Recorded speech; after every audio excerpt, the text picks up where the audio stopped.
I work with it. Okay, so the first thing I'm going to do when I come into the room, if the mom's in the room there, I'm going to ask for her name and her date of birth. I'm going to double check that against what I should have. Hi, my name is Ellie. I'm a student nurse from St. Martin's. I am here to assessment on your newborn. Is that okay with you? Sure. And then if you have any questions, let me know. I'll explain everything as I do it. And if you have any concerns, just let me know. I'll stop and I'll answer any questions. I'm going to provide privacy, do my hand hygiene, and put on gloves. As I'm going back to the newborn, I'm going to assess for safety in the crib, make sure there's nothing, no extra blankets, toys, anything that could be a hazard. I'm also going to assess the state. So the baby is in, I'm going to say, in an active, a quiet, restful state. And I'm going to double check the baby's ID band, which should have mom's name on it also, which is usually on the foot. So I'm going to double check the ID band. The first thing I'm going to do is I'm going to take vitals, or at least a heart rate and a respiration rate, just while the baby's sleeping, because I know it's going to be very difficult if the baby is crying. Are we not having temperatures? Oh, we were told here, do it. If not, then we would say, we take the temperature, this is how we would do the temperature. All right. So I'm going to listen to a pulse. I want to wear my stethoscope in my hand first. Yeah. There's the club button. Listen to the pulse for 1 minute. And then I have some Oh, that's okay. Well, that's why I was asking. If you need it, if it's gonna prompt you, that's fine. I'll just grab my phone. Oh. Yes, I'm just too easy.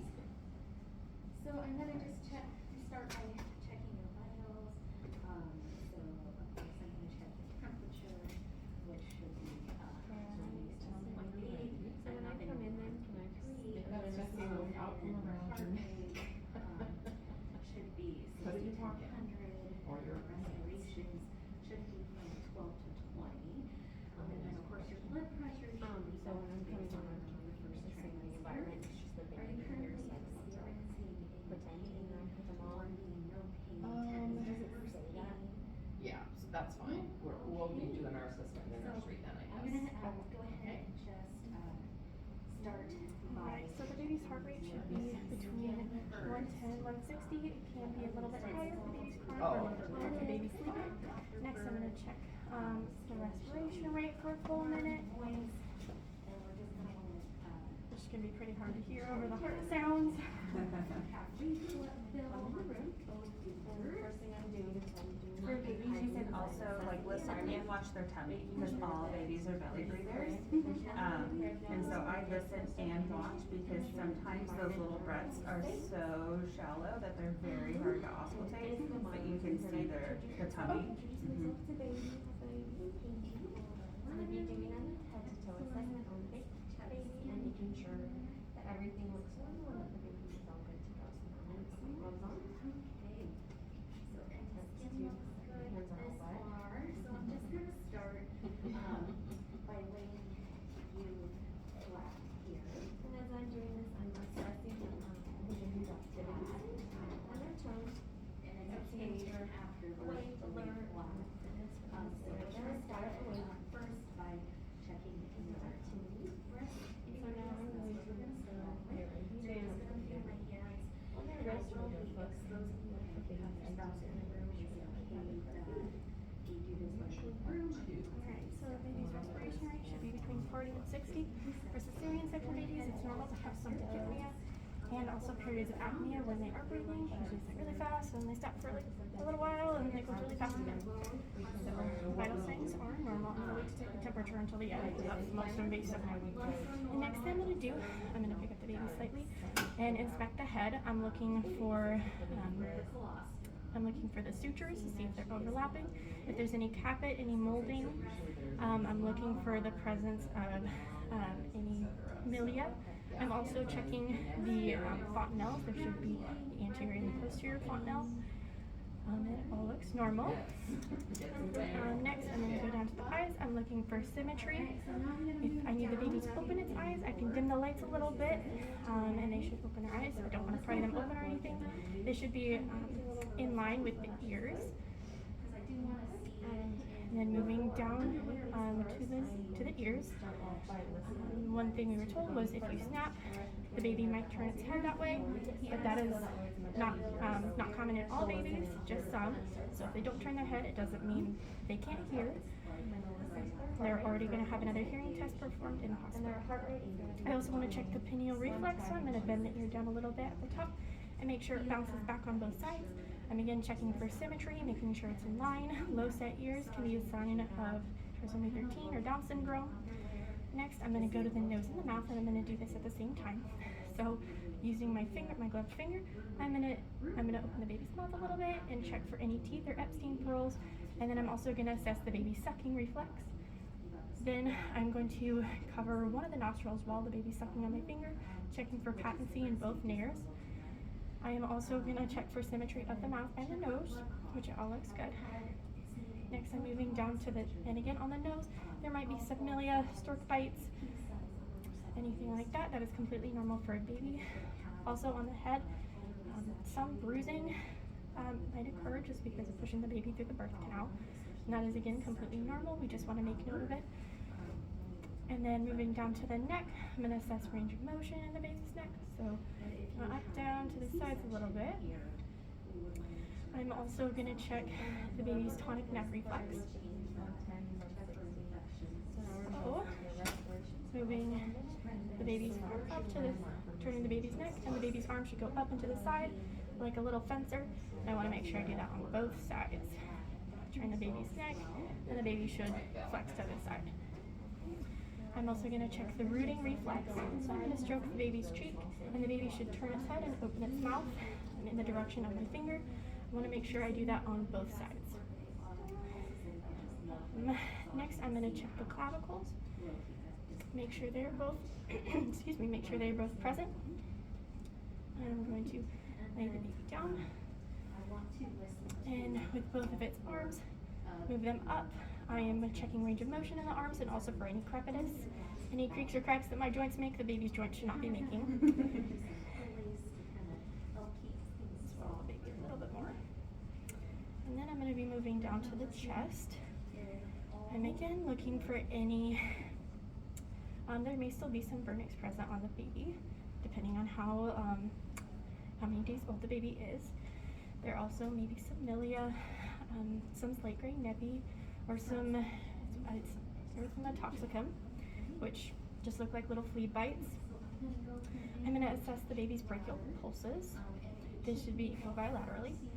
And I'm going to check the hands, make sure it has 5 fingers on each hand. I'm then going to check their palmar reflex. So putting my fingers by this sweet little baby's fingers, this is like my favorite thing in the whole world. And they should wrap their fingers around mine. And then I'm going to assess the chest. So it is completely common for both a little boy and a little girl to have breast buds due to the circulating hormones in mama's body. So that is completely normal. Moving down, I also want to inspect the umbilical cord, which this baby does not have. But that's okay. So it should have a clamped umbilical cord. Depending on how many days old the baby is, it may be too dried out for me to inspect the 3 vessels, which this one is because it's already fallen off.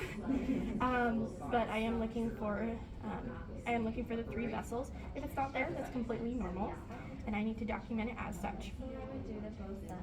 Next, I'm going to assess the abdomen. It should be slightly rounded. That's completely normal. I'm looking for any distension. I want to make sure I take all 4 bowel tones, which I have my handy dandy stethoscope. I'm going to check all 4 quadrants. And after that, I'm going to palpate for the liver.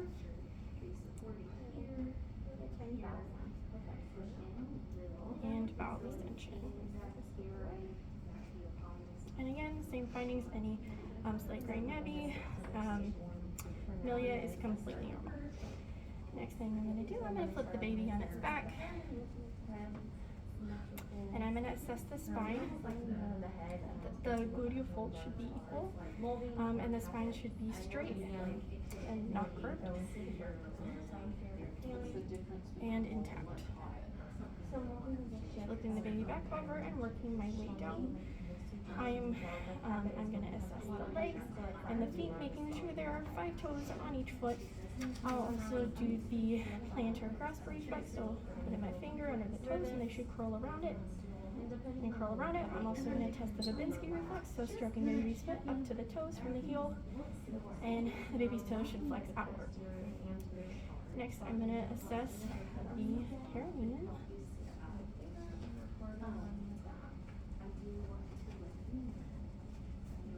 It's a little baby boy.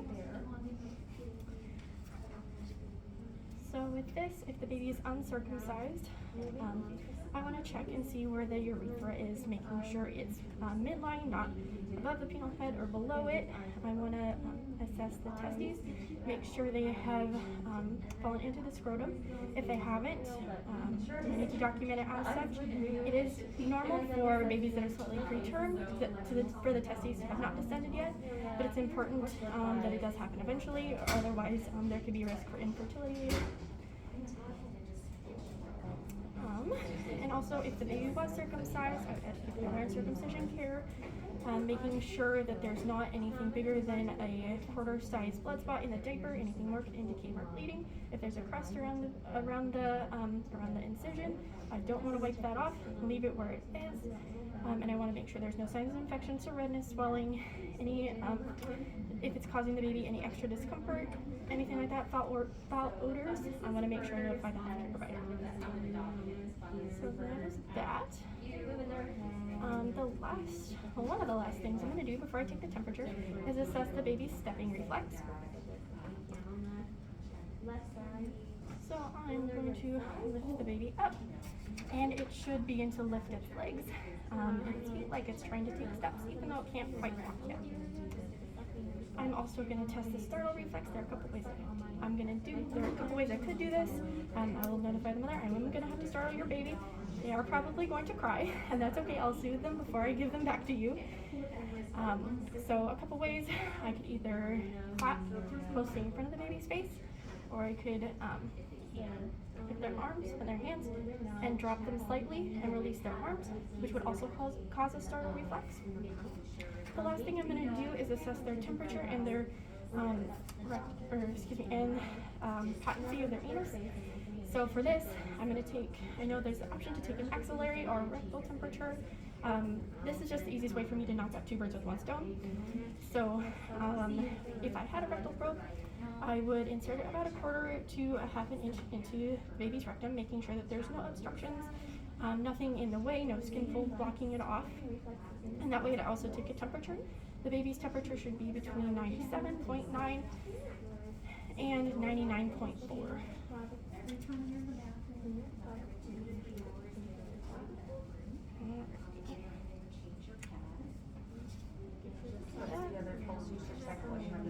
I should check the femoral pulse on the baby.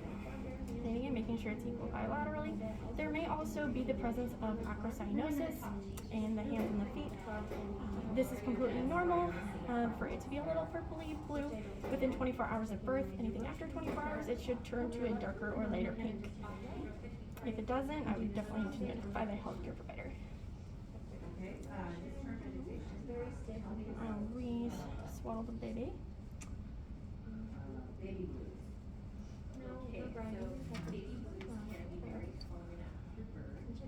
Alright, and then I'm going to ask the mom if she has any questions for me. I do also, we were told that nobody ever does this, but it's on the checklist, was measuring the leg length. That would be important to do while the baby is not swaddled, but I don't have a tape measure. We were also told that it was very impractical, at least by our instructor, so I don't know if that's... Newborns like to keep their knees tucked up because they're not stretching out yet. So they're just, this is how they've been for 9 months. so it can be tricky. And then I also want to assess muscle tone for preterm babies. They'll be a little bit more sprawled out and a little bit limper. Term babies, they'll be tucked in, which is a good indication of muscle tone. Other than that, I believe that's it, other than the teaching. Oh, and the creases. So in babies, I'm gonna unspot this baby real quick. I am looking for palmar creases. There should be 2 or 3. Just one is another indication of possible Down syndrome, and the same in the feet. This is another way you can tell if it's a term baby or not. If it has 2 or 3 creases in the feet, it is a term baby. If it's just flat, it's probably a preterm baby. I can't think of anything else. Hip range of motion. I do have to do that too. So I'm also going to be assessing, there are 2 maneuvers, I don't remember the names, but I just know it's basically like a breaststroke when you're swimming to test the baby's range of motion. So it's up and then out and then back down, which is really hard to do on this big baby. But again, I'm looking for any crepitus, any crease or cracks my joints make, the baby should not be making. Also, listening feelings are clicks and clunks. Oh, that's another name for it? Or? No, just what you're actually assessing for, clicks and clunks, and that's the hip subluxing out, because babies don't actually have a formed acetabulum, and breech babies tend to get a little more hip dysplasia, which is why they then have follow-up. We always want to check those hips for clicks and clunks. Cool. And then let's say we're going to do some discharge education about bottle feeding. Bottle feeding? So, if the mother opts to bottle feed instead of breastfeed, that is totally fine. Well, breastfeeding is better. Some women don't feel comfortable with that. So when you're bottle feeding, you want to make sure the baby is going to require more calories of formula, or a greater amount of formula to equal the calories of a mother's breast milk. You want to make sure that if you do leave the formula out, it's not for more than 2 hours. Otherwise, with the already mixed together formula, you don't want to leave it out for more than 2 hours. When they are deciding to bottle feed, using formula, the baby's poop will stink. It'll look, it'll be a lot darker brown than you would see in a breastfed baby. If they decide to pump and bottle feed with their own breast milk, that is another option for if they're going back to work and aren't able to be with the baby 24/7. Just make sure it's okay. You don't have to fill up your freezer completely full with breast milk. That's overproduction, and that's not normal. You need to be pumping at least a few ounces. Well, 1 to 4 ounces is usually what we'd like to see for a newborn. And if you are using breast milk that you put in the fridge, it will look different when you pump at the beginning or the end of the day, and it will also look different if you are sick. So so make sure you label the time and date that you pumped, and also label whether or not you're sick, because the sick milk can be used if the baby is also getting sick, because it has all those good antibodies for the baby. True story. And what's one thing we want to tell parents if they are bottle feeding to not do with the bottle? Not do with the bottle.